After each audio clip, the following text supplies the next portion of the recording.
Sasa tuko kwenye tahariri ambapo ripoti ya Human Rights Watch inasema wanamgambo wa Rapid Support Forces waliunyanyasa watu wenye ulemavu huko maeneo ya El Fasher, Darfur, wakiwachukulia washukiwa wa kijeshi badala ya raia, huku vita vikizidi kuchukua sura ya chuki na ukabila. Mauaji na unyanyasaji huu wa makusudi unaashiria ukiukaji mkubwa wa sheria za kimataifa na haki za binadamu. Nampisha mwenzangu Shisia Wasilwa na kina cha maelezo kwenye tahariri ifuatayo.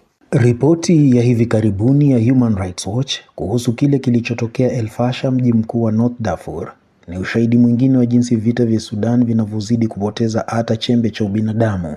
Kwa mujibu wa ripoti hiyo, wanamgambo wa Rapid Support Forces RSF waliwalenga, waliwanyanyasa na kuua watu wenye ulemavu kufuatia kutua mji huo Oktoba 26 mwaka 2025 baada ya kuuzingira kwa miezi 18. Hili si tukio la bahati mbaya wala madhara ya pembeni ya vita.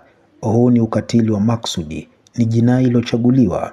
Kwa mujibu wa sheria za kimataifa za kibinadamu, raia wasioshiriki moja kwa moja katika mapigano hawapaswi kushambuliwa. Kuwalenga kwa maksudi raia, wakiwemo watu wenye ulemavu, ni uhalifu wa kivita, na pale vitendo hivyo vinapofanywa kwa upana dhidi ya raia, vinaweza kufikia hadhi ya uhalifu dhidi ya binadamu. Lakini kilichotokea El Fasher kinavuka hata mipaka hiyo ya kisheria, kinagusa mizizi ya maadili ya binadamu. Ripoti inaonyesha pia kuwa RSF walitumia rangi ya ngozi na lafudhi kubaini nani ni raia na nani mshirika wa majeshi ya Sudanese Armed Forces. Wengine waliitwa kwa majina ya dharau kama Falangei, wakilenga makabila yasiyo ya Kiarabu. Hivyo vita hivi si tu vya kisiasa au kijeshi, vimegeuka kuwa mchanganyiko wa ubaguzi wa kikabila na chuki dhidi ya ulemavu.